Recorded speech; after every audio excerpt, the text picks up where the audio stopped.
আমাকে পছন্দ হয় তোমার? পছন্দ না হওয়ার কি আছে? আপনি আমার ভাবি। আপনাকে আমার আবার পছন্দ হবে না কেন? আমি তোমাকে এই কথা বলি নাই। বলছি মন থেকে আমাকে তুমি পছন্দ করো নাকি? কি সব কথা যে বলেন না ভাবি আপনি। আপনি আমাকে এখানে কি জন্য ডেকেছেন তাই বলেন। কি পছন্দ আর অপছন্দের কথা বলছেন? ভাবি আমার দিকে কিছুক্ষণ তাকিয়ে বলল। আমাকে তুমি বিয়ে করবে? ভাবির কথা শুনে আমি হাসি দিয়ে বললাম, আরে ভাবি, আপনি আর মজা করতে সময় পান নাই? আমার চোখের দিকে একবার তাকিয়ে দেখো তো, আমি কি সুন্দর না? আপনি আমার বড় বোনের মতো। আপনাকে আমি সম্মান করি।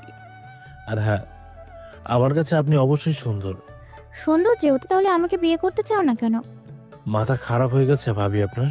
তোমার কি মনে হয় আমি এতটাই বোকা? বুঝলাম না ভাবি আপনার কথা। আমার চোখের দিকে একবার তাকাও তো। ভাবির কথা মতো আমি ভাবির চোখের দিকে তাকাতেই ভাবি আমার সামনে এসে আমার গালে জোরে জোরে দুইটা চড় দিয়ে দিল। আমি চড় খেয়ে ভাবির দিকে বোকার মতো তাকিয়ে আছি। কথা বলার মতো ভাষা আমি হারিয়ে ফেলেছি। যে ভাবি আমাকে কোনোদিন বকা পর্যন্ত দেয় নাই, আজকে তিনি আমাকে চড় দিতে পারলেন। ভাবি এবার পিছন থেকে ফোনটা বের করে হাসতে হাসতে বলল, এই সব কিছু একটা নাটক ছিল। এখানে তুই তো আমার চোখের দিকে তাকিয়েছিলি। আমি কি করব জানিস? এটাকে এমন ভাবে এডিট করব যেন এটা দেখে মনে হয় তুই নিজে আমাকে বিয়ের প্রস্তাব দিচ্ছিস। আমি বোকার মতো ভাবির দিকে তাকিয়ে বললাম, এটা আপনি করতে পারলেন ভাবি? আমি পারি না এমন কোনো জিনিস নেই। আপনি আমার কাছে কি চান? তুই তোর ভাইয়ের সামনে বলবি, ভাইয়া আমি ভাবিকে বিয়ে করতে চাই। আপনার মাথা খারাপ হয়ে গেছে ভাবি। এসব কথা যদি আমি ভাইয়াকে বলি, তাহলে ভাইয়া আমাকে কেটে টুকরো টুকরো করে দেবে। তোর ভাই তোরা কি করবে না করবে সেটা তোর ব্যাপার। আমাকে বলিস কেন এই বিষয়ে? আমি তোরা যেটা বলছি তুই সেটাই করবি। আমি পারবো না এই কাজ করতে। আমার দ্বারা এই কাজ হবে না। যদি না বলতে পারিস, আমি ভিডিও এডিট করে তোর ভাইকে দেখিয়ে দিব। আর এটাও বলে দিব তোমাকে প্রতিনিয়ত বিয়ের প্রস্তাব দিয়ে লোভ দেখে আমার শরীরে হাত থেকে চাস। এমনটা করে আপনি কি পাবেন ভাবি? অনেক কিছু পাবো। তুই যদি এই বাসা থেকে চলে যাস আমি অনেক খুশি হব। সারাদিন তো বাসায় বসে বসে গেম খেলিস। আর এদিকে আমার হাজব্যান্ড সারাদিন অফিস করে। আমার হাজব্যান্ড কাজ করবে আর তুই বসে বসে খাবি? যেটা হতে পারে না। তুই এখন তোর রাস্তা দেখ। আমি এবার মাথা নিচু করে বললাম, ঠিক আছে ভাবি, আমি চলে যাব। আপনাকে কিছুই আর করতে হবে না। ভাইয়াও জানবে না যে আমি চলে গেছি। তাও এসব বলবেন না প্লিজ ভাবি। তুই কি আমাকে বোকা পেলি? তুই বলবি আর আমি বিশ্বাস করে নিব? এখন যদিও তুই পালিয়ে যাস, 2 দিন পর তো তোর ভাই তোরা দেখে ফিরিয়ে আনবে। এখানে দেখি ভাই বলে কথা। কিন্তু তুই কি চাস আমি তোর সাথে আরো জঘন্য কিছু করি, যার কারণে তোর ভাই তোর নিজে হাতে মেরে ফেলতে পারে? এজন্য আমি যা বললাম তাই কর। জানেন ভাবি, এই পৃথিবীতে আমার এই বড় ভাই ছাড়া কেউ নাই। গ্রামের বাড়ি রেখে এখানে ভাইয়ের কাছে পড়ে আছি। আর আমি তো নিজের টাকায় চলি। আমি নিজে কোচিং পড়াই, আর সেই টাকা দিয়ে চলি। রুমে থাকার টাকাও আমি দেই। আপনাদের তো আমি কোনো প্রকারের বিরক্ত করি না। আর জানেন ভাবি, বিশেষ করে আপনাকে আমি বড় বোনের মতো দেখি। আর আপনি যে আমার সাথে এমন কিছু করবেন আমি বুঝতেও পারিনি। মা বাবা মারা যাওয়ার পর আমার এই বড় ভাই ছাড়া কেউ নাই। ওর কাছে আমাকে খারাপ বানাতে চান। এটা করবেন না ভাবি প্লিজ। এছাড়া আমাকে যে কোনো প্রকার শাস্তি দেন, আমি মেনে নেব। তাও এটা করতে বলবেন না। তোর এসব নিয়তির কথা আমার সামনে বলবি না। আমি এসব কথা শুনিও না। আজকে রাতে তোর ভাই বাসায় আসলেই এই কথা বলবি। চিন্তা করবি না, তোরে একেবারেই মারবে না, আমি আছি না। এখন যা দেখি টেবিলে কিছু খাবার রাখা থাকে, সেগুলো খেয়ে নিস। নাহলে বাইরে থেকে খাবার আনিয়ে খেয়ে নিবি। এই কথা বলেই ভাবি চলে গেলেন। আমি ধপ করে বিছানার ওপর বসে গেলাম। যেই ভাবিকে আমি এতটা সম্মান করি, আর আজকে তিনি আমার সাথে এমনটা করতে পারলেন, মনটাকে কোনোভাবে বোঝাতে পারছি না। চোখ বেয়ে ছোট ছোট পানির ফোঁটা পড়ছে। এই পৃথিবীতে গর্বের কোনো দাম নেই। ছোট থাকতেই শুনেছি বাবা নিজে আত্মহত্যা করেছে, আর আম্মু কয়েকদিন পরে উপরে চলে গেল। আর এর পর থেকেই আমি আমার বড় ভাইয়ের কাছে থাকি। এতদিন ভাবির ব্যবহার ঠিকই ছিল, কিন্তু হঠাৎ করে কেন এমন হলো বলতে পারি না। তবে ভাবিকে আমি অনেক ভালোবাসি। তাকে সবসময় আমি আমার বড় বোনের নজরে দেখতাম। আর আজকে তিনি আমার ওপর যে মিথ্যা চাপিয়ে দিল, ভাবতেই শরীর শিউরে ওঠে। ওই কথায় আছে না, বাবা মা হলো বট গাছের মতো, যদি ওপরে বট গাছটাই না থাকে তাহলে ছায়া দেওয়ার মতো কেউ থাকে না। তবে এই জীবন নিয়ে আমার আর আফসোস নাই। ধীরে ধীরে চোখ বন্ধ করে ঘুমিয়ে গেলাম। ঘুম ভাঙলো ভাবির ডাকে। ঘুম ভাঙতেই ভাবি আমাকে বলল, সবকিছু গুছিয়ে রেডি হয়ে যা, তোর ভাই টেবিলে খাবার খেতে বসেছে, যা গিয়ে এই সব কিছু বল। আর আমার কথা না শুনলে কি করবো জানিস তো? ভাবি প্লিজ। তুই কি চাস আমি দরজা বন্ধ করে অন্য কিছু করি? আমি চুপচাপ মাথা নিচু করে বিছানা থেকে উঠে গেলাম। ভাবিকে এখন আমি যত কিছুই বলি না কেন তিনি বুঝবেন না। দরজা দিয়ে বের হয়ে সামনে চলে গেলাম। ওই তো ভাইয়া টেবিলে বসে খাবার খাচ্ছে। ভাইয়া আমাকে দেখে ডাক দিয়ে বলল, কি রে, আজকে তুই নাকি আমাকে রেখে খাবার খেয়ে ফেললি? প্রতিদিন তো একসাথেই খাই, আজকে আবার তোর কি হলো? আমি পিছনে ফিরে ভাবির দিকে তাকালাম। ভাবি ছোট করে একটা হাসি দিল। আমি এখন সবকিছুই বুঝে গেছি। ভাবি হয়তো ভাইয়াকে মিথ্যে কথা বলেছে। আমি চুপচাপ গিয়ে ভাইয়ার পাশের চেয়ারে বসলাম। ভাইয়া আমার দিকে তাকিয়ে বলল, কি রে, তোর মুখটা এমন শুকনো শুকনো লাগছে কেন? মনে হচ্ছে তো এখনো কিছু খাস নাই। ভাইয়ার কথা শুনে আমি হাসি দিয়ে বললাম, আরে ভাইয়া খেয়েছি, তোর সাথে আমার কিছু কথা ছিল ভাইয়া। হুম হুম, বল কি বলবি? আমি আরেকবার পিছনে ফিরে ভাবির দিকে তাকালাম।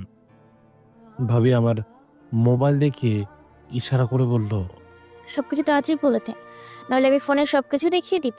আর তুই তো জানিস আমি কি কি করতে পারি। আজকে আর বাঁচার মতো রাস্তা নেই। আমি ভাইয়াকে অনেক ভালোবাসি। তবে ভাইয়া এই কথা শোনার পর আমাকে হয়তো জীবিত রাখবে না। তবে সম্মান যাওয়ার আগে যদি এটা বলি তাও ভালো। এখন যদি ভাইয়াকে কিছু না বলি তাহলে ভাবিকে যে আমি গায়ে হাত দিয়েছি এটা ভাবি শিওর বলে দেবে। মিথ্যে কথা বলতে ভাবি খুব পারে। তবে আমার ভাইয়া মারাত্মক রাগী মানুষ। কি রে লাদেন, তুই কি বলবি বল তাড়াতাড়ি। আমি এবার ভয়ে ভয়ে বলে দিলাম, ভাইয়া আমি ভাবিকে বিয়ে করতে চাই। ভাইয়া খাবার রেখে আমার দিকে বড় বড় চোখে একবার তাকিয়ে মুখটা গম্ভীর করে বলল, যেটা আমার পছন্দ হয় না তেমন কিছু আর পরে বলবি না, এমন মজা আমি পছন্দ করি না। আমি এখন কি বলবো ভাবতে পারছি না। ভাবি আমার সামনে এসে ফোনটা আমার সামনে রেখে ভাইয়াকে বলল, তোমাকে কিছু ভিডিও দেখানোর আছে আমার।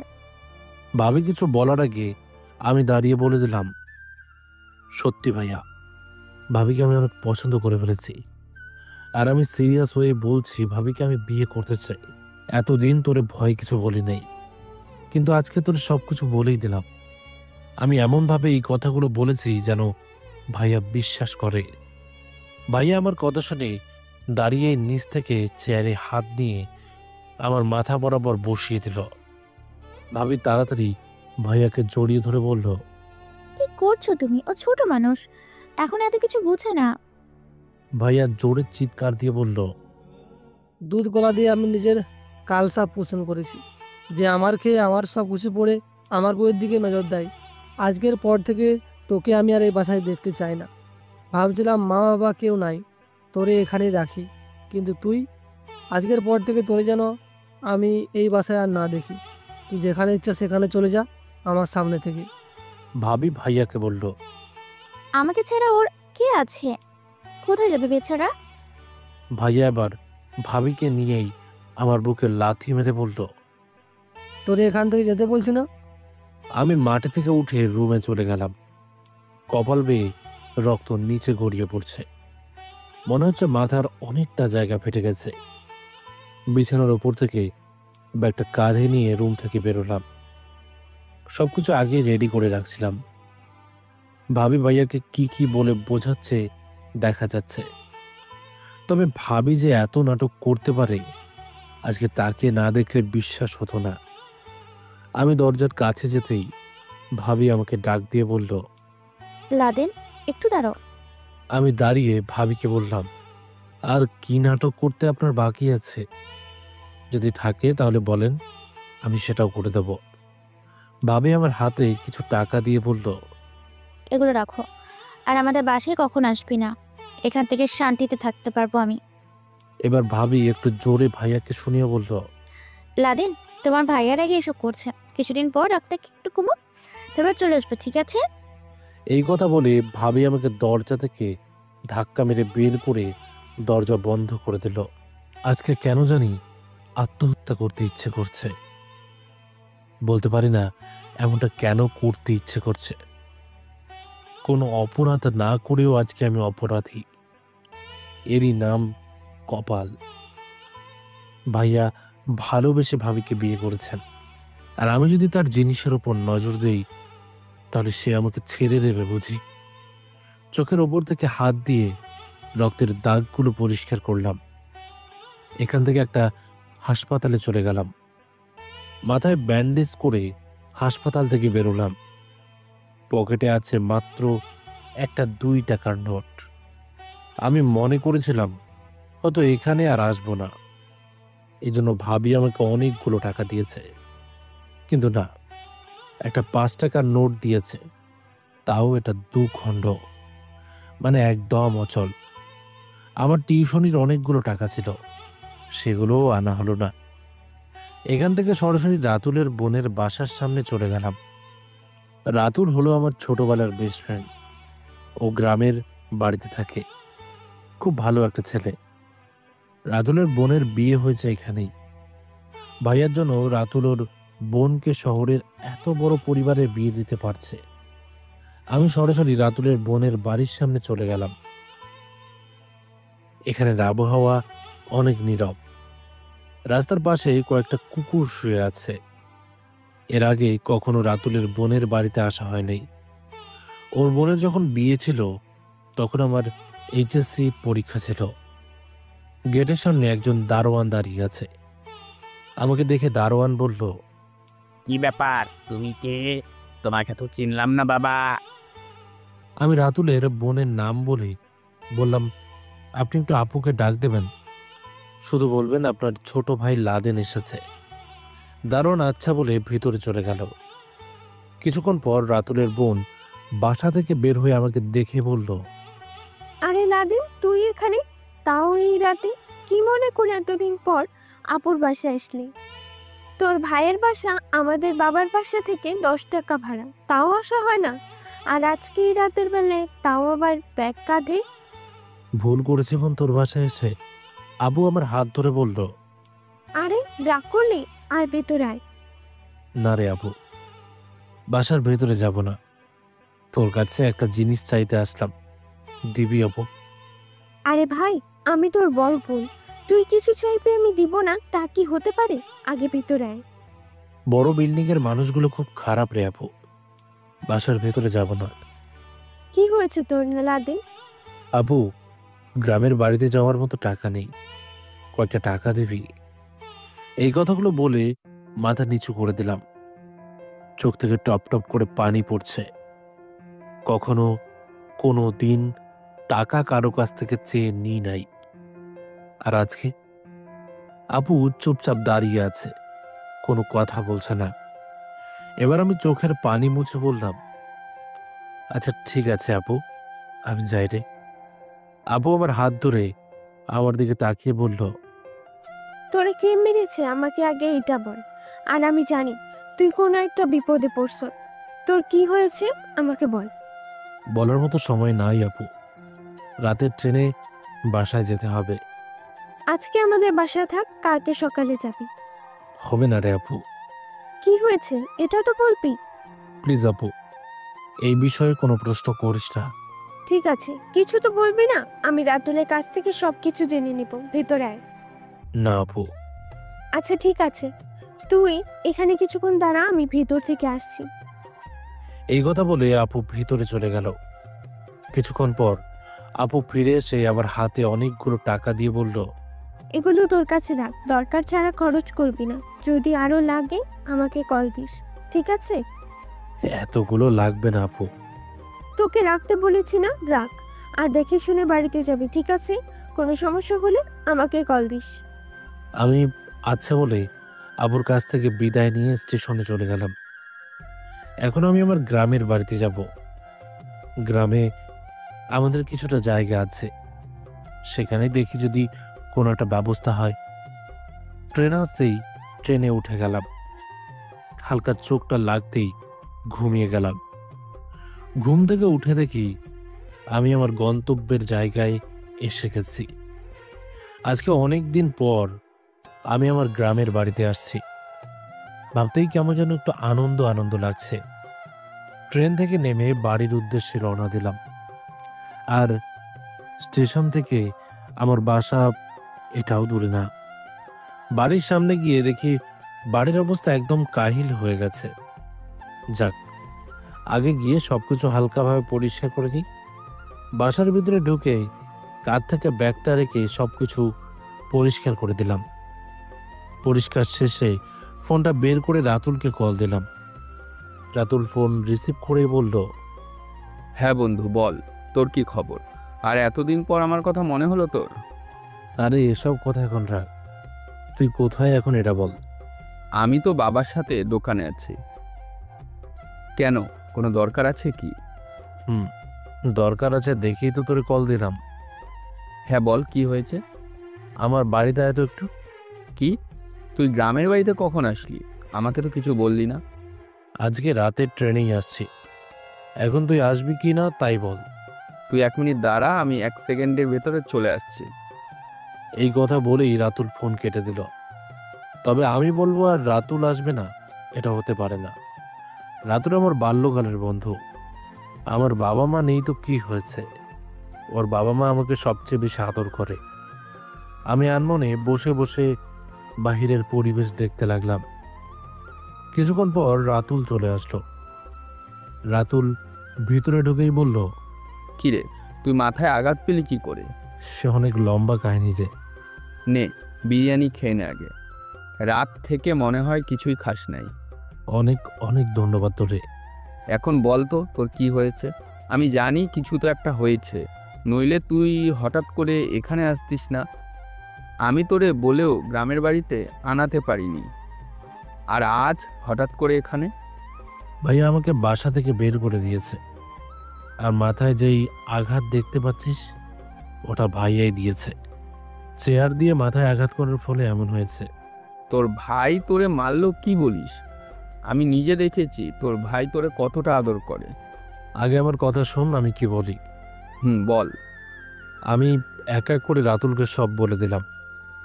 সবকিছু শুনে রাতুল বলল, বুঝলি বন্ধু, বিয়ের পর যদি কেউ পরিবর্তন হয়ে যায় তবে সেটা তার বউয়ের জন্য। এখানে তোর ভাইয়ের কোনো দোষ নেই। উদাহরণস্বরূপ, যদি আমার বউকে নিয়ে কেউ কিছু বলে, আমি কি ছেড়ে দেব? থাক, বাদ দে এসব। ভাই মানেই টাই টাই, আজকে আছে কালকে থাকবে না। সবাই নিজের স্বার্থ খোঁজে। তবে আপুর কাছ থেকে যদি টাকা না নিতাম তাহলে আসতেই পারতাম না। তোরে এখন আমার মারতে ইচ্ছা করছে, তুই আমাকে কল দিবি না? বুঝলে বাবা, এই দুনিয়ার সবাই সবার সংসার নিয়ে চিন্তিত। তোমাকে তোমার ভাবি আগেই বিদায় করে দিয়েছে, ভালো হয়েছে। নইলে 2 দিন পর এমনি বিদায় হতে হতো। তবে আফসোস করো না, তুমিও এখন তোমার নিজ পায়ে দাঁড়াও। সামনে তাকিয়ে দেখি আমাদের গ্রামের মজিদ চাচা এই কথাগুলো বলল। হয়তো তিনি এতক্ষণ এখানে দাঁড়িয়ে এসব কথাগুলো শুনছেন। আমি এবার হাসি দিয়ে বললাম, আরে তেমন কিছু না মজিদ কাকা, আমার চিন্তা তো আমাকেই করতে হবে। আমার ভাই তো আমাকে সারা জীবন বসিয়ে খাওয়াবে না। বাবা, এই কথাটাও ঠিক বললে। চাচা, আপনি হঠাৎ আজকে আমার এই গরিব মানুষের বাসায় কি মনে করে? আসছি একটা দরকারে, আর এসেও তোমাকে পেয়ে গেলাম। আমি কি এখন ভেতরে আসতে পারি? আমি দাঁড়িয়ে বললাম, আরে চাচা কি যে বলেন না আপনি, আসেন ভেতরে আসেন। চাচা ভিতরে এসে বলল, আরে রাতুল বাবা, কি খবর তোমার? রাতুল মুচকে হাসি দিয়ে বলল, এই তো অনেক ভালো চাচা। মজিদ চাচা আমাকে পাশে বসিয়ে বলল, বাবা, তোমাকে আমি এখন কিছু কথা বলবো। তোমার তো মা বাবা কেউ নেই এখানে, রাতুল আছে। তুমি আর দুইজন মিলে পরামর্শ করে তুমি তোমার সিদ্ধান্ত জানাবে, ঠিক আছে? চাচা, কি এমন কথা বলবেন যে আমাদের সিদ্ধান্ত করে আপনাকে জানাতে হবে? যদি জরুরি কোনো কথা হয়ে থাকে বলতে থাকেন, শুনি। দেখ বাবা, আমি সরাসরি কথা বলতে পছন্দ করি। তুমি তো জানো আমার একটা মেয়ে আছে। চাচা, জানি। আপনার মেয়ে তো এইবার আমাদের গ্রামে সবচেয়ে ভালো রেজাল্ট করেছে। শুনেছি সবচেয়ে বেশি নম্বর পেয়ে নাকি বোর্ড থেকে উপহার পেয়েছে। বাবা, যেটা শুনছো সব সত্যি কথা। আর ও মেডিকেলে চান্স পেয়েছে। এ তো আনন্দের বিষয় চাচা। আমাদের মিষ্টি কই? বাবা শোনো, আগে আমি কি বলি। বলেন। আমি আমার মেয়ের পড়াশোনার খরচ চালাতে পারবো না। আর আমি এটাও জানি তোমার কোনো পরিবার নাই। তাই আমি তোমাকে বলছি, তুমি আমার মেয়েকে বিয়ে করে আমাদের সাথেই থাকো, একটা পরিবার পেয়ে যাবে। কি বলেন চাচা আপনি? মাথা খারাপ হয়ে গেছে আপনার? আপনার মেয়ের মেধা ভালো, ভালো করে পড়াশোনা করালে ভালো কোনো চাকরি পাবে। বিয়ে দিয়ে ওর জীবনটা ধ্বংস করতে চাচ্ছেন, তাও আবার আমার কাছে? বাবা, আমার খুব ইচ্ছা ওকে প্রতিষ্ঠিত হতে দেখা। আমি একা পারবো না দেখে আমি আমার মেয়েকে তোমার কাছে বিয়ে দিতে চাই। আর বিয়ের পর তুমি তোমার বউয়ের খরচ পোষণ করবে। আমি যতটুকু সম্ভব তোমাকে সাহায্য করব। আমি কিছু বলার আগে রাতুল বলে দিল, আপনি আপনার স্বার্থের জন্য আমার বন্ধুকে ব্যবহার করতে চান? বাবা, এখানে ব্যবহার করার কি আছে?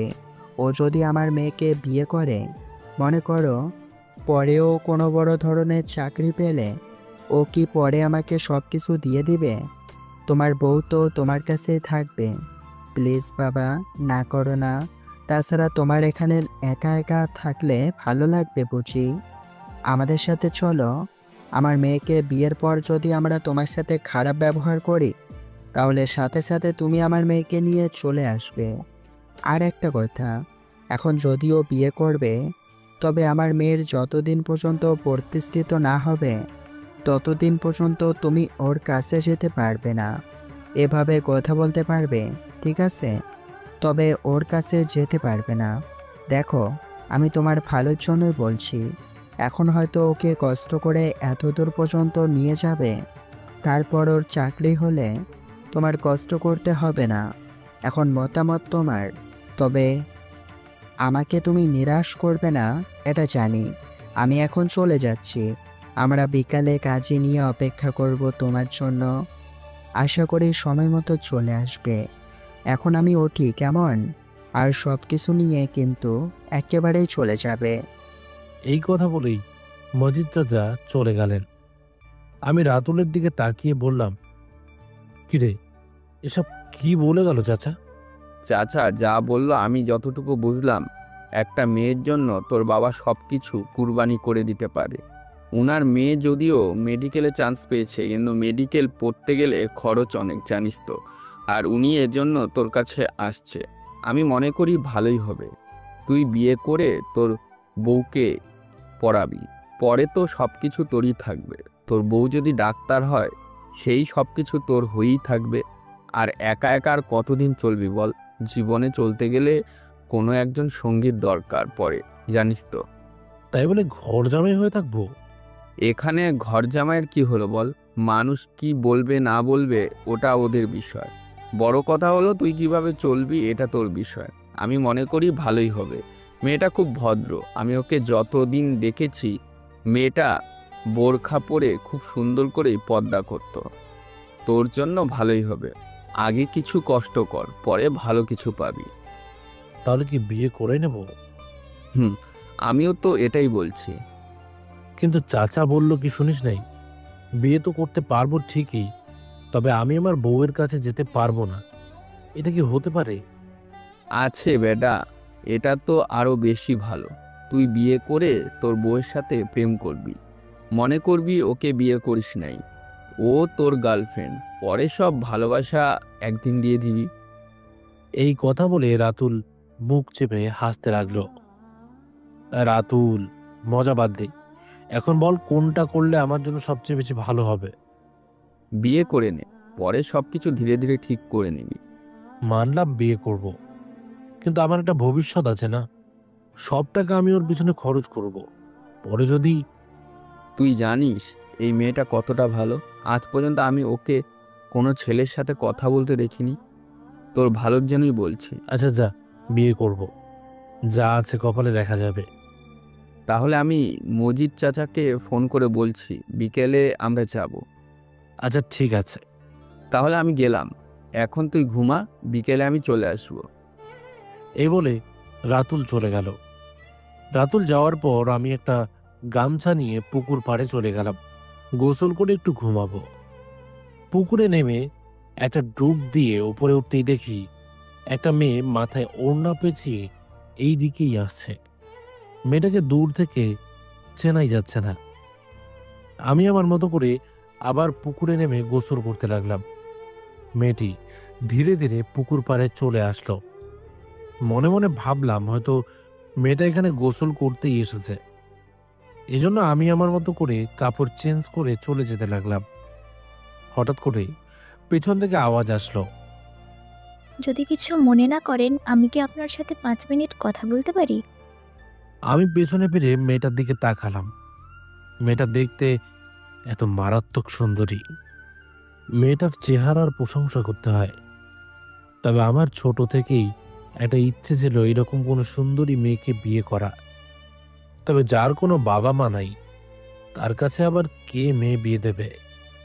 আর বাকি রইল সুন্দর চেহারার হাসি পায়। মেয়েটা এবার বলল, আপনি লাদেন ভাইয়া না? আমি মেয়েটার কথা শুনে বোকা হয়ে গেলাম। এই মেয়ে আমাকে কিভাবে চেনে? কি হলো ভাইয়া, কি চিন্তা করেন? না কিছু না, কিন্তু তুমি আমাকে কিভাবে চেনো?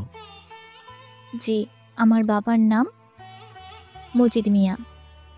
এইবার আমি বুঝলাম আমার বিয়ে এই মেয়ের সাথেই হবে। মনে মনে বললাম, তাহলে সত্যিই আমি এতটা ভাগ্যবান, আর আমার স্বপ্ন পূরণ হতে চলেছে। আমি ভাবতেও পারি নাই আমার কপালে এত সুন্দরী মেয়ে থাকবে। আবারও নাকি মেডিকেলে চান্স পেয়েছে। ওর জন্য তো যে কোনো ছেলে জান বাজি ধরতেও মন বাধা দেবে না।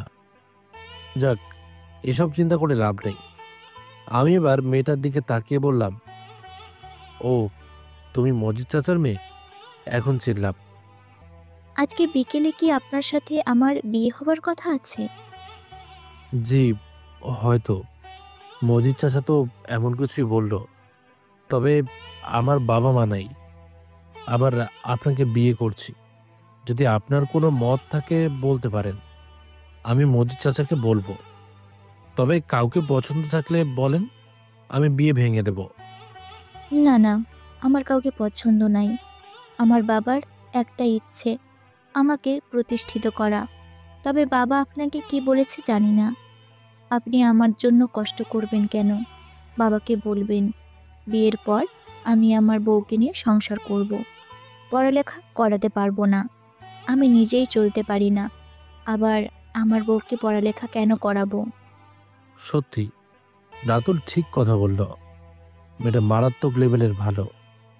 যদি এই মেয়েকে আমি বিয়ে করি, আমার জীবন পরিবর্তন হয়ে যাবে। আর আমার কারণে যদি আমার বউ কিছু করতে পারে, তাহলে আমি সেটাই করব। বউ তো আমার, যদি কিছু করে সেটা তো আমারই থাকবে। আপনি কি কোনো কিছু চিন্তা করছেন? শোনো, আমার বাবা মা কেউ নেই, আমি একা। যার কাছে একটু মাথা গোজার মতো ঠাঁই ছিল, সেও বিদায় করে দিয়েছে। যদি আমার কারণে আমার বউ কিছু করতে পারে, আমি সেটাও করব। বউ তো আমার। যদি বড় কোনো চাকরি করে, আমারই তো থাকবে, কেউ তো আর নিয়ে যাবে না। সত্যি আপনি খুবই ভালো। এখন আমি সত্যি বাবাকে ধন্যবাদ দেই যে বাবা আমার জন্য ভালোই একটা ছেলে পছন্দ করেছে। আপনার নামটাই তো জানা হলো না। জি, আমার নাম রিয়া আক্তার। নামটা খুব সুন্দর। এই নামটা আমার ফেভারিট, জানেন? তবে এই নামের কেউ যে আমার বউ হবে, আমি ভাবতেও পারি নাই। আমি এখানে পালিয়ে এসেছি আপনার সাথে কথা বলতে। দেরি হলে বাবা বকা দিবে। কিছু যদি মনে না করেন আমি কি যেতে পারি? আচ্ছা ঠিক আছে, যান, বিকালে দেখা হবে। হুম। আর এভাবে খোলামেলা জায়গায় গোসল করবেন না, ঠিক আছে? কারো নজর লেগে যাবে। এই কথা বলে রিয়া হাসি দিয়ে চলে গেল। ইস, ও তো হাসি দিয়ে যায় নাই, আমার হৃদয় নিয়ে চলে গেছে। ওর হাসি খুব সুন্দর। ওর চেহারা দেখে যতটা না ভালো লাগছে, তার থেকে ওর মায়াবী হাসিটা আমার কাছে আরো বেশি ভালো লাগছে। আনমনে একটা মুচকি হাসি দিয়ে বললাম, সত্যি উপরওয়ালা আমার জন্য ভালো কিছু রেখেছে, নইলে আমার কপালে এত সুন্দরী একটা মেয়ে কোথা থেকে আসবে। বাসায় গিয়ে রেডি হয়ে গেলাম। আমার এখন আর ঘুম ধরছে না। কখন রিয়াদের বাড়িতে যাব তাই চিন্তা করছি। মনটা যেন ছটফট ছটফট করছে। কিছুক্ষণের মায়ায় মেয়েটা আমাকে এতটা প্রেমে ফেলে গেল। আহা, ওকে তো আমার বারবার দেখতে ইচ্ছে করছে। দেখতে দেখতে বিকাল হয়ে গেল। এই তো রাতুল চলে আসলো। রাতুল এসে বলল, কি রে, তুই তো দেখি রেডি হয়ে বসে আছস। আমি ব্যাগটা কাঁধে নিয়ে বললাম, চল রাস্তায় যেতে যেতে কথা বলি। রাতুল আমার অবস্থা দেখে বলল, তোরে তো অস্থির অস্থির লাগছে কেন রে? রিয়ার সাথে দেখা হয়েছিল। এই রিয়াটা আবার কে? যার সাথে আমার বিয়ে হবে সে। ওরে বাটপার, এর জন্যই তো বলি ছেলে আমার রেডি হয়ে বসে আছে কেন। সত্যি করে বল তো মামা, তোর খুব পছন্দ হয়েছে তাই না? রে, সত্যি খুব পছন্দ হয়েছে। মেয়েটা মারাত্মক লেভেলের ভালো। শুধু কি পছন্দ হয়েছে নাকি আরো অন্য কিছু? সামথিং সামথিং কিছু, তাই না? দিব একটা তোরে। হঠাৎ দেখে ফোনটা বাজতে লাগলো। ফোনটা হাতে নিয়ে রিসিভ করে বললাম, হ্যালো, কে? লাদেন, আমি তোমার ভাবি। এখন আপনার আবার আমার কাছে কি চাই?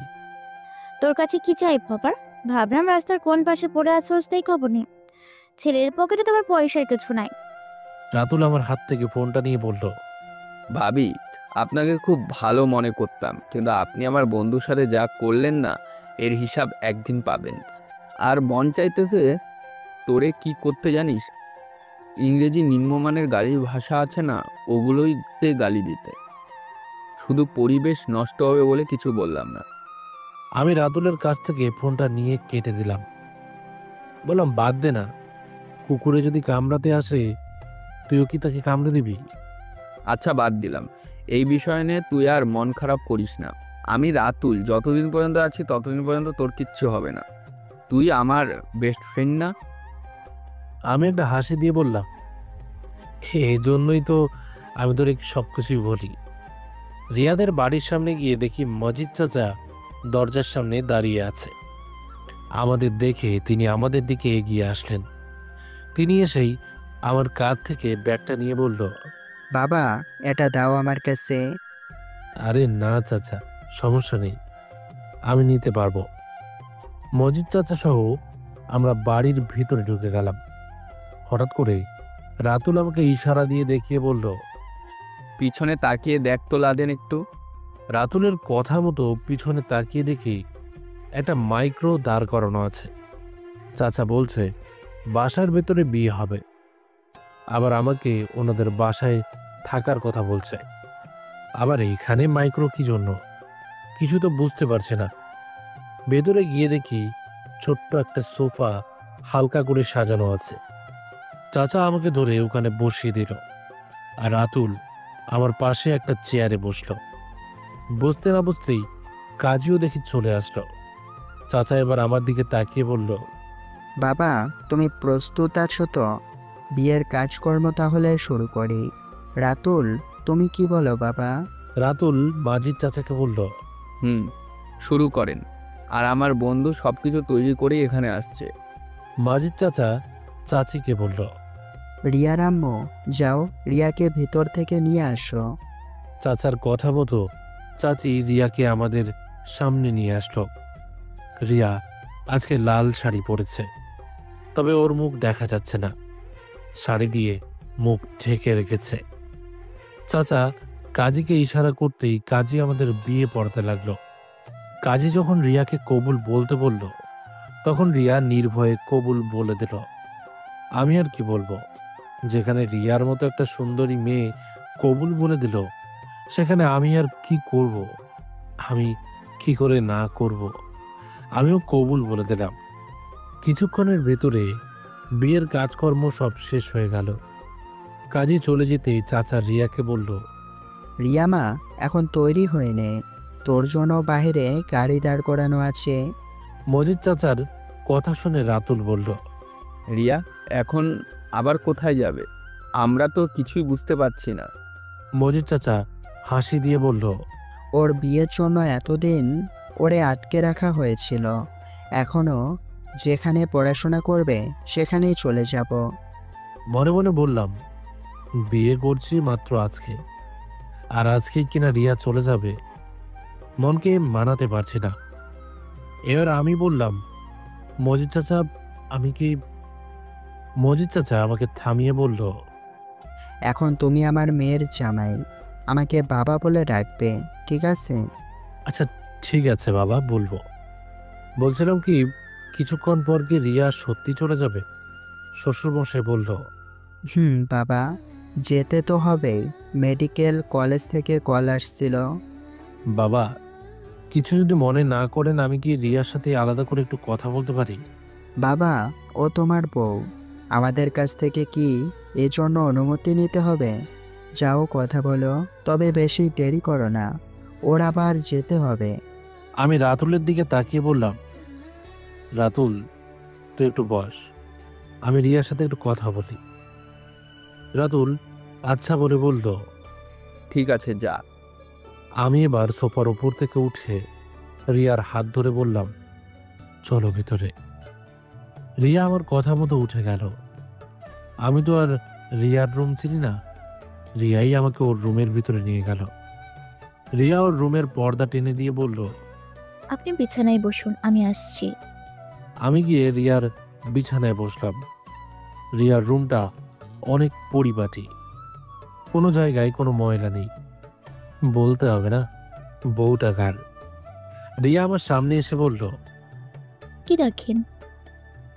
আমি রিয়াকে আমার পাশে বসিয়ে ওর মুখ থেকে কাপড় সরিয়ে বললাম, সত্যি আমার বউ অনেক সুন্দরী। আমি কি আপনার কপালে একটা চুমু দিতে পারি? না, দেওয়া লাগবে না। আপনাকে চুমু দিতে কে বলেছে? এই, আপনি কি বোকা নাকি? নিজের বউকে কিস করবেন, এর জন্য কি আবার অনুমতি নিতে হবে? রিয়া বলতে দেরি আমি আর কপালে চুমু দিতে দেরি হয় নাই। রিয়া, তোমাকে কিছু বলার ছিল। বলেন। তুমি তো জানো আমার মা বাবা কেউ নেই।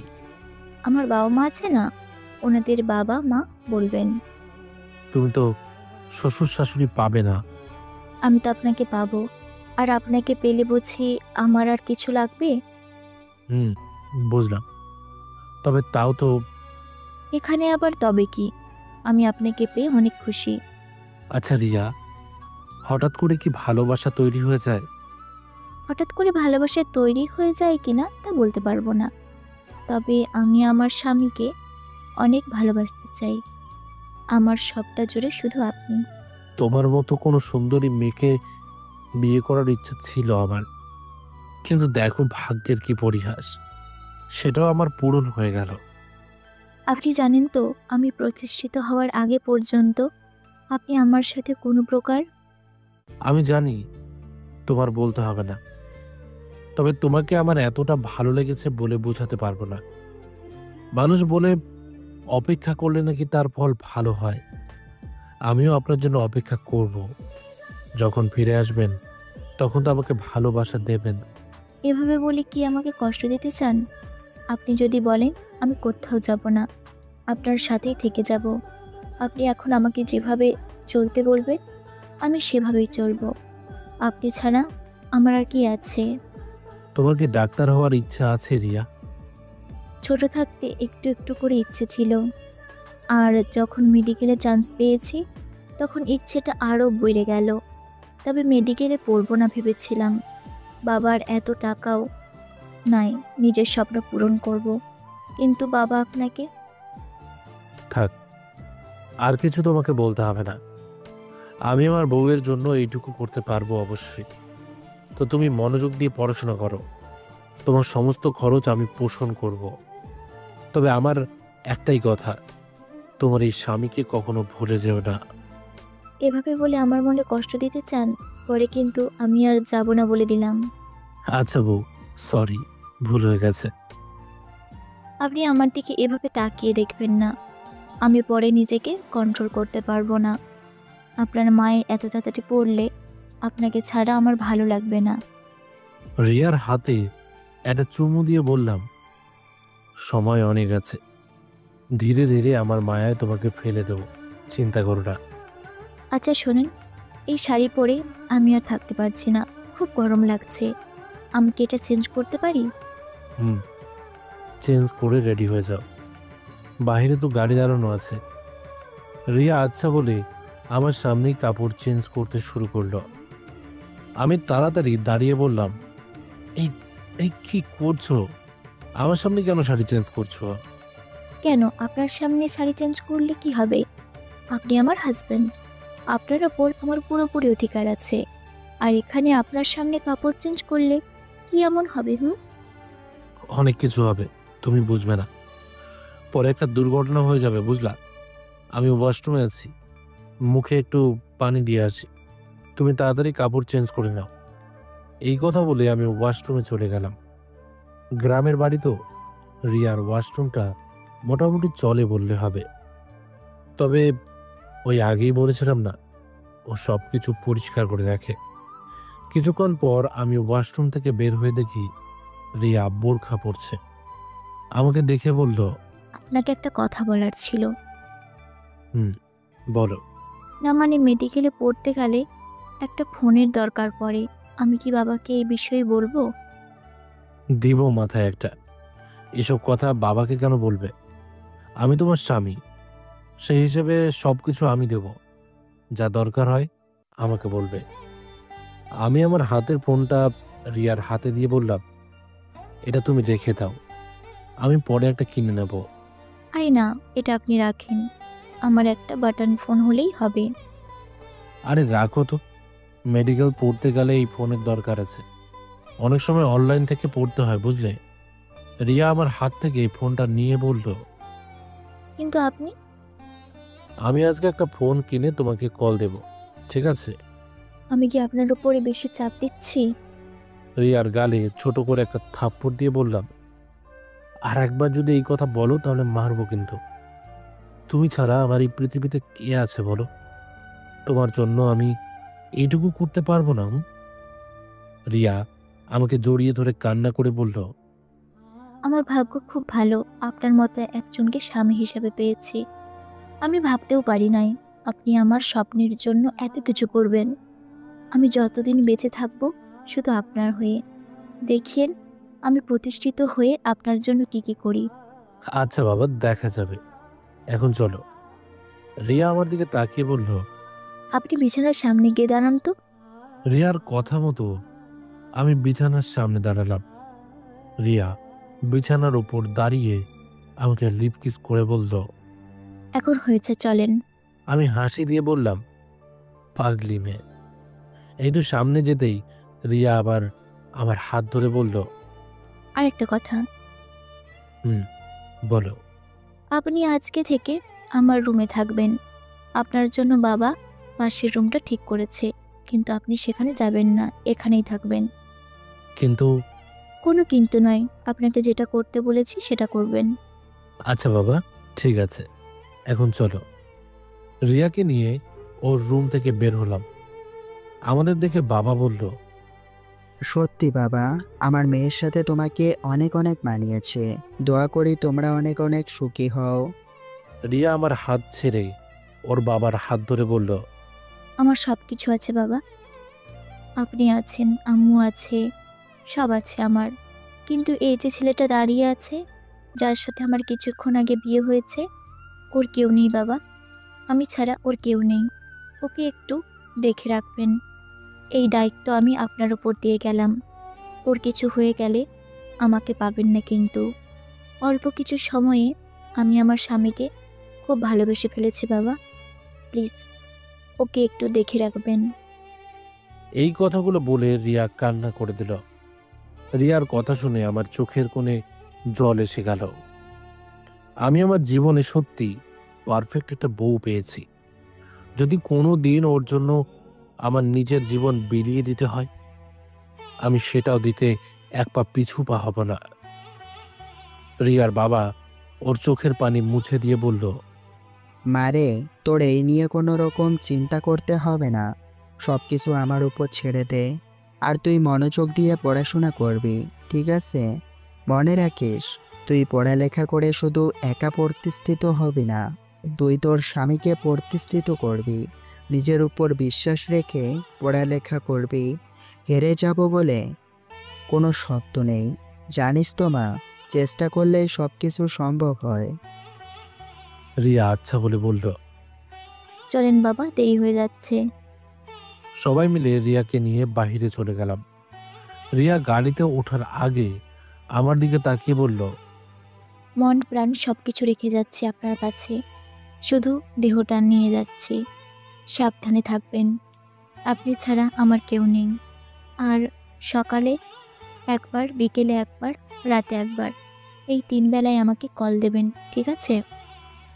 হুম, ঠিক আছে। রিয়া আমার কানের কাছে মুখ নিয়ে বলল, আপনাকে অনেক অনেক ভালোবাসি। খুব শীঘ্রই আপনার কাছে ফিরে আসব। অনেক অনেক লাভ ইউ। আমি পকেট থেকে রিয়ার হাতে কিছু টাকা গুজে দিয়ে বললাম, ঠিক আছে, এখন যাও, পরে দেরি হয়ে যাবে। নিজের খেয়াল রাখবে, ঠিক আছে? আর মন খারাপ হলেই আমাকে মিস কল দেবে। রিয়া হাসি মুখে বলল। তাহলে গেলাম এখন আমি। দেখতে দেখতে রিয়া চলে গেল। রিয়া যেতেই আমার মনটা একটু খারাপ হয়ে গেল। কিছুক্ষণের মায়ায় কাউকে এতটা যে ভালোবাসা সম্ভব আমি আজকে বুঝলাম। সত্যি রিয়া ছাড়া আমার জীবন অচল। রিয়ার বাবা আমার হাত ধরে বলল, তো বাবা, এখন ভেতরে চলো। সবাই মিলে ভেতরে যেতে বাবা আমাকে বলল, আমার হয়তো তোমাকে আর কিছু বলতে হবে না।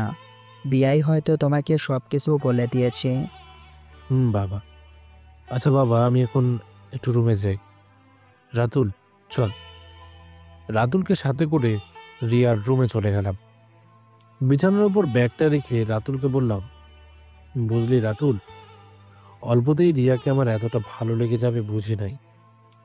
রাতুল আমার দিকে তাকিয়ে বলল, তোরে একটা কথা বলবো লাদেন, কিছু মনে করিস না আবার। আচ্ছা বল, সমস্যা নেই। আমার মনে হচ্ছে আমরা কোনো এক জায়গায় ভুল করছি। কেন জানি আমার কেমন কেমন লাগছে। ধুর, তুই কি যে বলিস। আমি রিয়াকে কাছ থেকে দেখেছি। যদিও ওর বাবা ওকে আমার কাছে বিয়ে দিয়ে ভুল করেছে, কিন্তু আমি রিয়াকে বিয়ে করে ভুল করি নাই। রিয়া অনেক ভালো একটা মেয়ে। ভালো মন্দ তো আমিও বুঝি। একটা মানুষের সাথে তুই যদি 1 বছরও থাকিস, সে ভালো নাকি মন্দ তুই এটা বলতে পারবি না। আমার কথা বিশ্বাস কর। আগে তুইও মত দিয়েছিলি, আর এখন কি বলিস? তবে এখন ওর সাথে আমার বিয়ে হয়ে গেছে। ওর ভালো মন্দ দেখার দায়িত্ব আমার। বাদ দে এসব। এখন তুই যেটা ভালো বুঝিস সেটাই ভালো, তবে বুঝে শুনে চলবি। আর তোর হাতের ফোন কই? আমি মুচকি হাসি দিয়ে বললাম, ওইটা রিয়াকে দিয়ে দিয়েছি। আমি ছাড়া ওর কে আছে? আর বিয়ের পর আজকে ও আমার কাছে কিছু চেয়েছে, আমি না করব কিভাবে বল? আর ফোনটা আমার খুব শখের ছিল জানিস। ভাইয়া আমাকে আমার জন্মদিনের উপহার হিসেবে দিয়েছিল। 50,000 টাকার উপরে এই ফোনের দাম, যা আমার 1 বছরের ইনকাম। রাতুল আমার দিকে তাকিয়ে বলল, তোরে কিছু বলবো না আমি, বলার মতন ভাষাও নেই। নিয়ে আমার বটন ফোনটা রাখ। না তার আর দরকার নেই। রাতুল জোর করে আমার হাতে ফোনটা দিয়ে বলল, আরে এটা রাখ তুই, পরে সময় হলে নিয়ে নিব। আর তোরে একটা বুদ্ধি দেই। বল। এখন তুই কি করবি? কি আর করব? শ্বশুরের সাথে মাঠে কাজ করব, আর যদি পারি টুকটাক কাজ করব। এখন তুই তো জানিস আমার ওপর কত খরচ পড়েছে। আমি তোরে কিছু টিউশন মিলিয়ে দেবো নে, আর তুই কোনো চাকরির সন্ধান নে। আমার মতো ছেলেকে কে বা চাকরি দেবে? যা আছে কপালে তাই হবে। তুই সকালে তোর শ্বশুরের সাথে মাঠে কাজ করবি, বিকালে টিউশন করবি। আর রাত 11টার পর থেকে একটা বাসা পাহারা দিতে পারবি। মোটামুটি এই কাজে ভালোই টাকা পাবি। বাসাটা কার? আমার এক চেনা জানা স্বজনের, ওরা সবাই বাহিরেই থাকে দেশের। বলে দে, পারবো। আমার এখন শুধু টাকাই দরকার। দোয়া করি জীবনে তুই ভালো কিছু করিস। তাহলে আজকে উঠি কেমন? এটা আমার নিজের বাসা না। যদি নিজের বাসা হতো তাহলে তোরে না খাইয়ে। আছে বেটা, তোরে আমি এই বলেছি এসব কথা। তুই সুখে থাক, এটাই আমি চাই। এখন তাহলে আমি যাই কেমন? আচ্ছা, ভালো থাকিস। রাতুল আর কিছু না বলে চলে গেল। কালকে রাত থেকে ঘুমাতে পারি নাই, এজন্য বিছানায় শরীর লাগিয়ে ঘুমিয়ে গেলাম। ঘুম ভাঙলো শাশুড়ি আমার ডাকে। আমি ঘুম ঘুম চোখে মায়ের দিকে তাকিয়ে বললাম, আম্মা বলেন। বাবা, রাত তো অনেকটাই হয়ে গেল, খেতে হবে না? তোমার শ্বশুর তোমার জন্য অপেক্ষা করছে। ফ্রেশ হয়ে রুম থেকে বের হও। আচ্ছা ঠিক আছে আম্মা, আপনিও যান, আমি আসছি। শাশুড়ি আমার চলে যাওয়ার পর আমি ওয়াশরুমে চলে গেলাম। মুখে হালকা একটু পানি দিয়ে রুম থেকে বেরোলাম। টেবিলে গিয়ে বসতেই বাবা প্রশ্ন করলো, কি ব্যাপার জামাই, এত ঘুমানো লাগে? আসলে বাবা, হয়েছে কি, আগামীকাল তো ট্রেনে আসছি, সারা রাত ঘুমাতে পারি নাই, এই জন্য একটু বেশি ঘুম ধরছে। আচ্ছা বাবা, বুঝলাম। শাশুড়ি আম্মা খাবার বেড়ে দিতে লাগলো। আমি খেতে লাগলাম। আমি খেতে খেতে বাবাকে বললাম, বাবা, একটা কথা বলবো? বলো বাবা, কি বলবে? আমি চিন্তা করছি এখন থেকে আমি আপনার সাথে মাঠে কাজ করব, আর বিকালে কিছু টিউশনি করাবো, আবার রাতে একটা বাসা পাহারা দেব। দেখ বাবা, আমি এমনি তোমার উপর অনেক চাপ সৃষ্টি করেছি। এত কাজ তোমাকে করতে হবে না। তুমি যতটা পারো আমাকে সাহায্য করবে, এত পরিশ্রম করতে হবে না। আরে বাবা, সমস্যা নেই, আপনাকে হালকা কিছু সাহায্য করলাম, আর এতে আপনার কষ্টটা অনেকটা কমে যাবে। তোমার যেমন ইচ্ছে হয় বাবা। রিয়ার সাথে কথা বলেছিলে? না, এখনো ওকে কল দিই নাই, দেখি খেতে দেব। শ্বশুরের সাথে এভাবে কথা বলতে বলতে খাবার শেষ করলাম। খাবার শেষ করে আবার রুমে চলে গেলাম। রুমে গিয়ে বসতেই ফোনটা বাজতে লাগলো। মনে মনে বললাম, এটা তো রাতুলের সিম, হয়তো ওর কোনো আত্মীয় স্বজন কল দিয়েছে। না, কালকে আমার একটা সিম তুলতেই হবে। একবার কলটা ধরি নেই, কেটে গেল, কিন্তু একবার কেটে যেতেই আবার দ্বিতীয়বার কল দিয়েছে। মনে মনে বললাম, কি যে এক যন্ত্রণায় পড়েছি। না, ফোনটা রিসিভ করে দেখি কে কল দিয়েছে। ফোনটা রিসিভ করে কানের কাছে নিতেই ওপাশে মেয়েলি কণ্ঠে একটা মেয়ে প্রশ্ন করলো, কি ব্যাপার, একবার কল দিলাম কেটে দিলেন, ধরলেন না কেন? তবে ভাই, আর কি বলবো, মেয়েটার কণ্ঠ শুনে আমি একদম মুগ্ধ হয়ে গেছি। একটা মেয়ের কণ্ঠ কি এতটা সুন্দর হতে পারে? আহা, কি মধুর সুরে কথা বলে। এই মেয়ের সাথে কিছুক্ষণ কথা বললে আমি কণ্ঠের মায়ায় পড়ে যাব। এই মেয়ের সাথে এত বেশি কথা বলাই যাবে না। আমার আবার বউ আছে, তবে এই মেয়েকে কোনোভাবেও তো আবার রাতুলের গার্লফ্রেন্ড না। মেয়েটা আমাকে আবার প্রশ্ন করলো, কি হলো, কথা বলেন না কেন?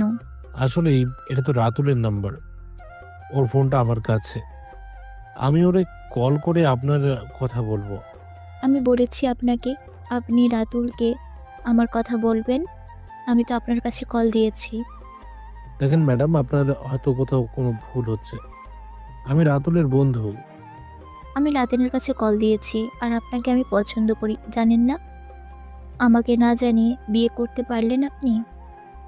দেখেন ম্যাডাম, আপনার কথা শোনার মতো আমার সময় নেই, ফোন রাখলাম, ভালো থাকবেন। আরে প্রিয় জামাই, শোনেন শোনেন, আমি রিয়া, আপনার বউ। রিয়া, তুমি আমাকে আগে বলবা না? আর তুমি আমাকে নিয়ে মজা করছো? মজা করলাম কোথায়? আমি তো আমার স্বামীকে পরীক্ষা করছিলাম যে সে কারো সাথে প্রেম করে কিনা। তো তোমার কি মনে হলো? আমার এখন মনে হয়েছে যে আমি যদি আমার স্বামীর কাছে সারা জীবনও না থাকি, তাহলেও সে কারো প্রেমে পড়বে না। আমার লক্ষ্মী জামাই। হয়েছে, আর পাম দিতে হবে না। আমি তোমাকে পাম দিচ্ছি না। আমি কি আমার স্বামীকে ভালোবেসে এতটুকু বলতে পারবো না? আচ্ছা বেবি, সরি, হয়েছে। এখন বলো, তুমি আমার নাম্বার কোথায় পেলে? পেয়েছি কোনো একভাবে। আপনি বলেন কিভাবে পেয়েছি? এটা তো রাতুলের ফোন নম্বর। আর তুমি কিভাবে জানো রাতুলের ফোন আমার কাছে? আরে রাতুল ভাইয়া আমাকে কল দিয়েছিল, আর ভাইয়া আমাকে আপনার ফোন নাম্বার দিয়েছে। ভাইয়া বলল আপনি নাকি এতক্ষণে ঘুমোচ্ছিলেন, এই জন্য কল দেই নাই। আরে বলো না, রাতে জার্নি করে আসছি না, এই জন্য একটু ঘুম পেয়েছিল। বাদ দাও। খাবার খাইছো? না খাই নাই, এখন গিয়ে খাবো। আপনি খেয়েছেন? কিছুক্ষণ আগে খাইলাম। রিয়া, একটা কথা বলবো? গো বলেন। আজকে আমাদের বাসর রাত, অথচ তুমি আমার কাছে নাই। এর থেকে কি আর দুঃখ হতে পারে বলো? আপনি বললে আমি উড়ে উড়ে চলে আসবো। আসবো কি বলেন শুধু একবার? না না, থাক, আর আসতে হবে না। মনোযোগ দিয়ে পড়াশোনা করো, আমি এটাই চাই। দোয়া করবেন আমার জন্য, ঠিক আছে? তুমি আমার একমাত্র বউ, তোমার জন্য দোয়া করব না তো কার জন্য করব? রিয়ার সাথে প্রায় 1 ঘন্টার মতো কথা বললাম। ফোন রেখে আবার ঘুমিয়ে গেলাম। সকালে একটু আগেই উঠলাম, ফ্রেশ হয়ে বাসা থেকে বের হয়ে হাঁটতে বেরোলাম। অনেকদিন হলো এলাকাটা দেখা হয় না। প্রায় অনেকটাই সময় বাহিরে কাটিয়ে বাসায় ফিরে গেলাম। শাশুড়ি আম্মা আমাকে দেখেই প্রশ্ন করলো, কি ব্যাপার জামাই বাবা, কোথা থেকে আসলা? এই তো আম্মা, এলাকাটা ঘুরে দেখে আসছি, আর একটু হেঁটেও আসলাম। ওহ আচ্ছা, ভালোই হয়েছে। তুমি টেবিলে বসো, আমি নাস্তা দিচ্ছি। বাবার সাথে নাস্তা করে রুমে চলে গেলাম। শ্বশুর আব্বা বলল, আজকে আর তার সাথে মাঠে গিয়ে কাজ করতে হবে না। ভালোই হয়েছে, দেখি কয়েকটা টিউশনি মেলাতে পারি কিনা। বেলা অনেকটাই হয়ে গেল। রাতুল হয়তো এখন ওর বাবার সাথে দোকানে আছে। দেখি তো একটা কল দিয়ে ও কোথায় আছে। রাতুলকে কল দেওয়ার পরে ও রিসিভ করে বলল, হ্যাঁ লাদেন, বল, তোর কি খবর? খবর পরে নিস বেটা, তুমি এখন কোথায়? এই কিছুক্ষণ আগে ঘুম থেকে উঠলাম। নবাবের পোড়ানো তুই, স্কুলের মাঠে এত। আচ্ছা তুই যা, আমি ফ্রেশ হয়ে আসছি। আমি রেডি হয়ে রুম থেকে বেরোলাম। অনেকটা জায়গা যাওয়ার পর হঠাৎ করে কয়েকটা ছেলে ডাক দিল। এই ছেলে, এদিকে আসো তো। আমি হেঁটে হেঁটে ছেলেগুলোর কাছে গেলাম। ছেলেগুলোর কাছে যেতেই একটা মেয়ে কোথা থেকে এসেই আমাকে বলল, এই ছেলে, তোমার নাম কি?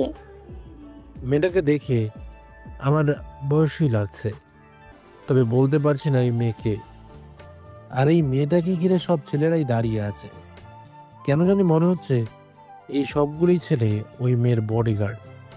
মেয়েটা এবার চোখ থেকে চশমা খুলে আমার দিকে তাকিয়ে ইশারা করে বলল, তোমার নাম বলতে বলেছি। মনে মনে বললাম, ইনি হয়তো বড় কেউ হবেন। এই জন্য আমি বললাম, জি ম্যাডাম, আমার নাম লাদেন ইসলাম। মেয়েটা আমার দিকে তাকিয়ে একটা হাসি দিয়ে বলল, নাম তো ভালোই সুন্দর। আমি কে চিনিস তো? আমি মাথা ঝাঁকিয়ে বললাম, না, চিনি না। এবার একটা ছেলে আমাকে বলল, ইনি হলেন মিতু ম্যাডাম, আমাদের এলাকার ভবিষ্যৎ এমপি। আর সামনে যে নির্বাচন হবে, ভোটটা কিন্তু কোথায় দিতে হবে জানো তো? আমি এবার মাথা ঝাঁকিয়ে বললাম, জি জানি। মৃদু ম্যাডাম ছেলেটাকে ধমক দিয়ে বলল, এইভাবে ভয় দেখালে কেউ আমাদের পছন্দ করবে? এই এলাকায় তোদের মিতু ম্যাডামকে সবাই কত সম্মান করে জানিস না? তোরা কি চাস সেটাও? সরি ম্যাডাম, আমার ভুল হয়ে গেছে। মৃদু ম্যাডাম আমার দিকে তাকিয়ে বলল, আমি মেয়ে হিসেবে অতটাও খারাপ না। তুই হয়তো এই এলাকায় নতুন, এই জন্যই আমাকে চিনিস না।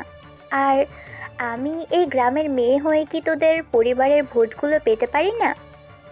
এবার আমি মিতু ম্যাডামের দিকে তাকিয়ে বললাম, আপনি কোনো চিন্তা করবেন না, আমার পরিবারের সব ভোট পাবেন। কিন্তু একটা জিনিস, হঠাৎ করে একটা ছেলে কোথা থেকে এসে বলল, ম্যাডাম, সামনের গ্রামে একটা মিটিং আছে, আপনার এখন যাওয়ার কথা ছিল, এখন কি যেতে পারবেন? মিতু ম্যাডাম বাইকে উঠে সবাইকে বলল। এই সবাই চল। দেখতে দেখতে সবাই চলে গেল। আমিও হেঁটে হেঁটে স্কুলের মাঠে চলে গেলাম। মাঠে গিয়ে দেখি রাতুল বসে বসে মুড়ি খাচ্ছে।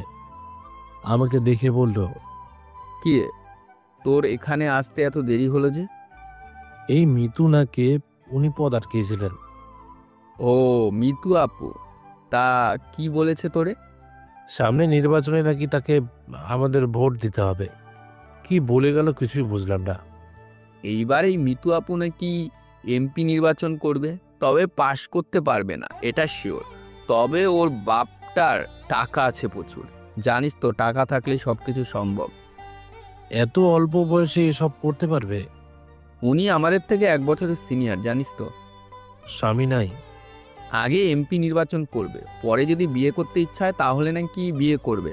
আচ্ছা, তুই এত কিছু জেনে কি করবি বলতো? আমি আর জেনে কি করব, বাদ দে। এটাই ভালো। তবে উনি খুব ভালো মানুষ, উনাকে খুব সাহায্য করেছে। আমার যদি সম্ভব হতো তাহলে আমিও সাহায্য করতাম। এখন বল, রিয়ার কি খবর? ওই রাতে ওর সাথে কথা হয়েছিল। তুই নাকি ওকে আমার ফোন নাম্বার দিয়েছিলি? আর লাদেন, তোর সাথে কিছু কথা আছে। কথা পরে বলিস, এখন চল হাঁটি। কোন বাসায় রাতে পাহারা দিতে হবে চল দেখে আসি। আচ্ছা চল। যেতে যেতে রাতুল বলল, লাদেন, আমি কারো প্রেমে পড়ে গেছি রে। ও ভালো কথা তো। মেয়েটাকে প্রপোজ করলি কি?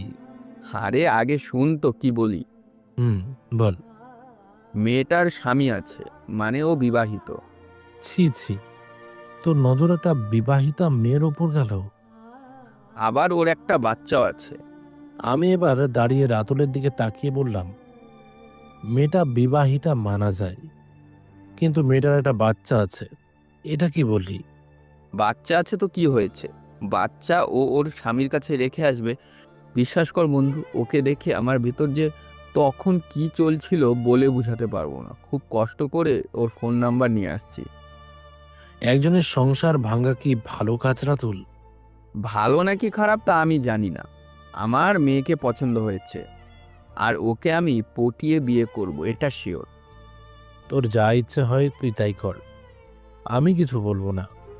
তোরে বলছিলাম একটু বুদ্ধি দিতে, আর তুই বেডা উল্টা রেগে যাস। তো রেগে যাব না? অন্যের সংসার ভেঙে তোর কি কোনো লাভ আছে বল? লাভ লস আমি বুঝি না, আমার তো এই মেয়েটাকেই লাগবে। দোয়া কর যেন ওকে শুধু পটাতে পারি। আজকে বিকালে শহরে যাব শুধু ওই মেয়ের সাথে কথা বলার জন্য। দেখি মেয়েটার সামনে গিয়ে ও কি বলে। আমি আমার সর্বোচ্চ দিয়ে চেষ্টা করে যাব।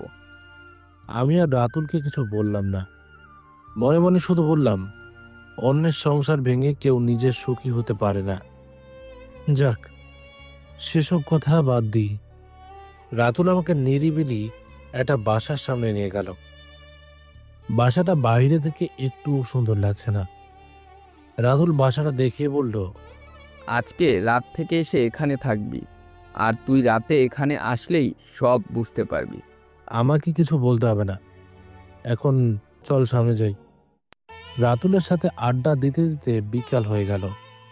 বিকালে গোসল করে রুমে বসতেই কয়েকজন ছাত্রছাত্রী চলে আসলো। রাতুল এদেরকে বলছে আমার কাছে আসার জন্য। বলছে না বন্ধু, আমার যেমন তেমন ওর মনটা কিন্তু খুব ভালো। ও আমার জন্য যা করে আমি যদি ওরে টাকাও দিই তাহলে তো কম হয়ে যাবে। টিউশনি শেষ করতে করতে প্রায় রাত হয়ে গেল। ফোনটা হাতে নিয়ে রিয়াকে কল দিতে লাগলাম, কিন্তু ওর ফোন ব্যস্ত বলছে। ফোনটা কেটে দিতেই রিয়া সাথে সাথে আমাকে কল দিল। আমি ফোনটা রিসিভ করে বললাম, কি করো রিয়া? এই তো বাবু বসে আছি, তুমি কি করো? এইমাত্র টিউশনি শেষ করলাম। তোমাকে বলেছি না এত কষ্ট করতে হবে না। আর তোমাকে কিছু কথা বলার ছিল। বলো। আমি আমার ফোনের সিম খুলে রাখবো। তুমি তো জানো মেডিকেলে পড়াশোনা করতে গেলে কতটা চাপ লাগে। এজন্য সিম খুলে ফেলবো যাতে পড়াশোনায় মনোযোগ দিতে পারি। কিন্তু তোমার সাথে কথা না বললে তো থাকতে পারবো না। আরে সমস্যা কি? কোনো সমস্যা নেই। যখন আমার কথা তোমার বেশি বেশি মনে পড়বে তখন কল দিবা। আর আমি তো তোমার হয়েই আছি, মনোযোগ দিয়ে পড়ালেখা করো। আমি তো এটাই চাই, বুঝলে? ধন্যবাদ বেবি বোঝার জন্য। তুমি আমার বেস্ট জামাই। কোনো কিছু বলার আগে বুঝে যাও। Love you baby. Love you too baby. রিয়ার সাথে কথা শেষ করে খেতে চলে গেলাম। খাবার শেষ করে রেডি হয়ে গেলাম। আজকে রাত থেকে নাকি আমার ডিউটি শুরু। আমি শাশুড়ি আম্মার কাছে গিয়ে বললাম, জি আম্মা বলেন। শাশুড়ি আম্মা আমার মাথায় হাত দিয়ে বলল, একজন মা কখনো তার ছেলের সাথে বেইমানি করতে পারে না। আমি যদি কোনো অপরাধ করে থাকি মাফ করে দিও বাবা, আর ভবিষ্যতে যদি কোনো অপরাধ করে ফেলি মাফ করে দিও বাবা। কি হয়েছে বলেন তো আম্মা আপনার? আপনি এমন করছেন কেন? আর সন্তানের কাছে কেউ কি কখনো মাপ চায় বলেন? তুমি সত্যিই খুব ভালো ছেলে বাবা। এখন কোথায় যাবে তুমি? কোথায় আবার আম্মা? আমি আমার ডিউটি পালন করতে যাব। আচ্ছা আম্মা, দেরি হয়ে যাচ্ছে, চলে যাই। বাবা তুমি যত তাড়াতাড়ি সম্ভব এখান থেকে পালিয়ে। এই কথাটা বলতেই বাবা এসে বলল, কি ব্যাপার জামাই বাবা, তোমার মা কি বলে তোমাকে? আমি বাবাকে দেখে বললাম, কি আর বলবে বাবা, বলে এই বয়সেও নাকি আপনি ইয়াং শাশুড়ি আম্মার কাছে। শ্বশুর আব্বা আমার কথা শুনে হাসি দিয়ে বলল, হয়েছে, তোমাদের আর আমাকে নিয়ে মজা করতে হবে না। তাই এখন আবার কোথায় যাবে জামাই? কোথায় আবার? ওই যে রাতে বলেছিলাম না একটা বাসা পাহারা দিতে হবে, ওখানে যাই। বাদ দাও বাবা, এত কষ্ট হবে না। আশা করি তুমি যেভাবে এগিয়ে যাচ্ছ এতেই রিয়ার হয়ে যাবে। না বাবা, তারপরেও আমার এই কাজ করতে হবে। আপনি তো জানেন মেডিকেলে পড়তে গেলে কত টাকা খরচ হয়। আচ্ছা ঠিক আছে, যাও বাবা। আমি আর কিছু বললাম না, চুপচাপ বাসা থেকে বের হয়ে গেলাম। হাঁটতে হাঁটতে সেই বাসার কাছে চলে গেলাম। বাসার বাহিরে গেট খোলাই আছে, আর এখানে একটা চেয়ার আছে। মনে মনে বললাম, এখন আবার এখানে আমি কার সাথে কথা বলবো? তার চেয়ে ভালো আমি আমার মতো এখানে বসে থাকি, যেই কাজে আসছি সেটাই করি। তাছাড়া রাতুল হয়তো সবকিছু বলেই দিয়েছে আমার বিষয়ে। গেটের কাছে বসে আছি প্রায় অনেকক্ষণ হলো। হঠাৎ করে বাইরের থেকে গাড়ির হর্নের আওয়াজ শোনা গেল। আমি গাড়ির হর্নের আওয়াজ শুনে গেট খুলে দিলাম, আর বাইরে থেকে একটা মাইক্রো এসে ভিতরে ঢুকে গেল। হঠাৎ আমার রাতুলের কথা মনে পড়ে গেল। রাতুল বলছিল এই বাসায় কেউ নাকি থাকে না, তাহলে এখানে গাড়ি কোথা থেকে এলো? তাড়াতাড়ি দৌড় দিয়ে দরজার সামনে গিয়ে দাঁড়ালাম, আর গাড়ি থেকে একটা মেয়ে নামলো। তবে মেয়েটাকে চিনতে পারছি না। আমাকে দরজার সামনে দাঁড়াতে দেখে মেয়েটা প্রশ্ন করলো, কি ব্যাপার, আপনি এখানে দাঁড়িয়ে আছেন কেন? আমি এবার একটু রাগী সুরেই বললাম, আমি এখানে দাঁড়িয়ে আছি মানে?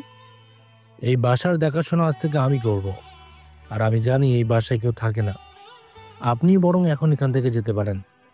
আমার কথা শুনে গাড়ি থেকে গাড়ি ড্রাইভার নেমে বলল, ম্যাডাম, এখানে কি কোনো সমস্যা হয়েছে? আমি কি আসবো? মেয়েটা পেছনে ফিরে ড্রাইভারকে বলল, না, তোমার এখানে আসতে হবে না, তুমি বরং গাড়ি সাইড করে রেখে আসো। এই কথা শুনে গাড়ির ড্রাইভার চলে গেল। এবার আমি মেয়েটার দিকে তাকিয়ে বললাম, আপনি কে?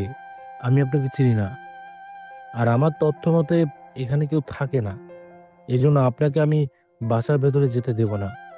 মেয়েটা এবার মুখ থেকে মাস্ক খুলে বলল, এখন তো ভিতরে যেতে দিবে, আর এটা আমাদের বাসায়। তোমাকে রাতুল আমার বিষয়ে কিছু বলে নাই, কারণ আমি ওকে বারণ করেছি। এখন তো ভিতরে যেতে দিবে নাকি? আমি দরজার সামনে থেকে সরে গিয়ে বললাম, সরি মিতু ম্যাডাম, আমি আপনাকে চিনতে পারি নাই। মিতু ম্যাডাম দরজা দিয়ে ভেতরে ঢুকে বলল, ভিতরে আসো, আমি তোমাকে সবার সাথে পরিচয় করিয়ে দিচ্ছি। মিতু ম্যাডামের পিছনে পিছনে আমিও ভেতরে চলে গেলাম। ভেতরে গিয়ে দেখি একজন মধ্যবয়স্ক পুরুষ আর হয়তো ওনার স্ত্রী বসে আছেন। মিতু ম্যাডাম আমাকে দেখিয়ে বলল, মামা, এটাই সেই ছেলে। রাতুলকে মিথ্যা কথা বলে আমি ওকে পরীক্ষা করছিলাম, আর ও দেখো ওর দায়িত্ব পালন করেছে। মধ্যবয়স্ক লোকটা একটা হাসি দিয়ে বলল, দেখে তো ছেলেটাকে ভালোই মনে হচ্ছে। ঠিক আছে, থাকুক এখানে। আমি মাথা নিচু করে বললাম, ম্যাডাম আমি তো কিছুই বুঝতে পারছি না।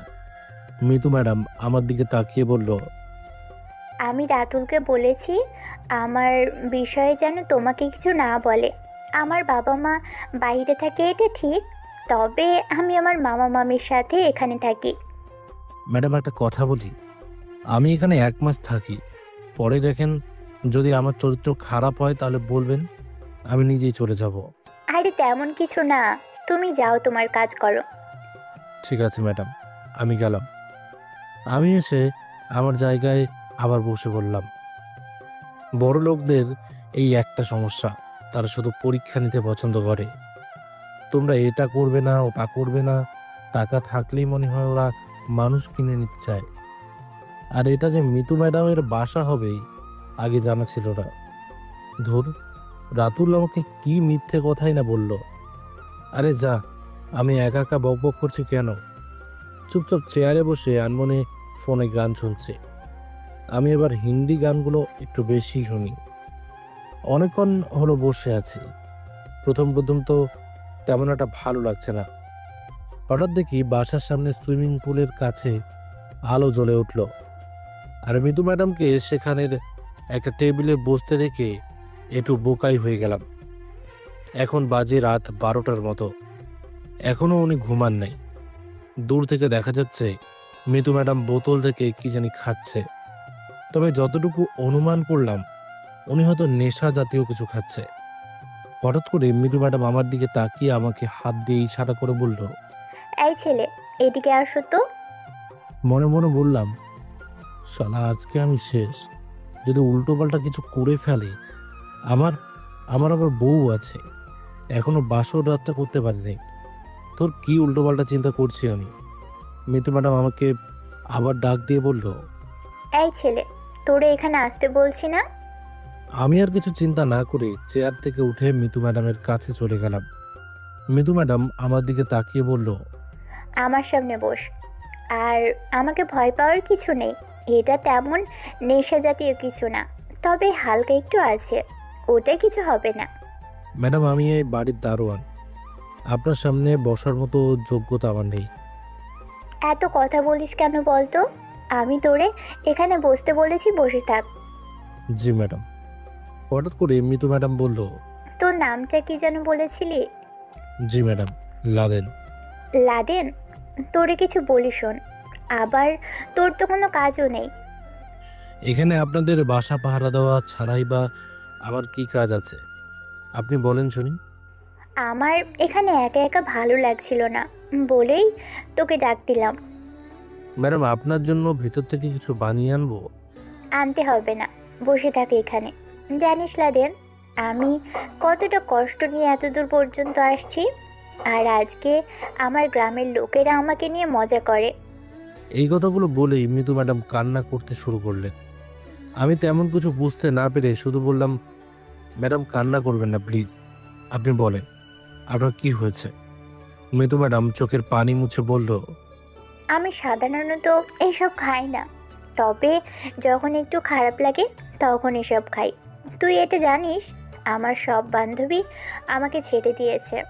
কি বলেন, কেন ম্যাডাম? কারণ আমি নির্বাচন করব বলে। অনেকেই অনেক কথা বলে, তবে আজকে আমার গ্রামের কিছু মানুষকে বলতে শুনেছি আমার কাছ থেকে টাকা নিয়ে অন্য কাউকে ভোট দিবে, আর আমি নাকি এখানকার এমপি হতে পারবো না। এগুলো শুনলে ভালো লাগে বল? আমার জীবনে একটা ইচ্ছে এমপি হওয়া, তবে সত্যি কথা বলতে আমি জয়ী হতে পারবো না। ম্যাডাম আমি কিছু বলবো কি এই বিষয়ে? বল। ম্যাডাম আপনাকে যদিও অনেকেই সম্মান করে, কিন্তু যখন আপনি না থাকেন তখন আপনাকে নিয়ে অনেকেই মন্তব্য করে। তাই আমি বলি কি, বল। বাইরের থেকে আঙ্কেলকে নিয়ে আসলেন। আপনার যখন এতই ইচ্ছে তাহলে সবাইকে দেখিয়ে দেন। আপনাকেও যদি কম লোক চিনে, কিন্তু আপনার বাবাকে সবাই হয়তো চিনে। আপনার জায়গায় যদি আঙ্কেল গিয়ে আপনার কথাগুলো বলে তাহলে সবাই একটু হলেও মানবে। আপনি একজন মেয়ে মানুষ, আপনার পক্ষে এত কিছু করা কি সম্ভব? আর যদি আপনার বাবা এই বিষয়ে আপনাকে সাহায্য করে তাহলে কেমন হবে? মিতু ম্যাডাম আমার দিকে কিছুক্ষণ তাকিয়ে বলল, তোর মাথায় বুদ্ধি আছে তো? আমি তো এসব কথা আগে চিন্তা করে দেখিনি। বাবাকে যদি বলি তিনি চলে আসবেন, আর আমার জন্য বাবা সব কিছু করতে পারে। তোর কথাগুলো ঠিক রে, আমি তোরে তুই বলছি অনেকক্ষণ থেকে, এজন্য আবার।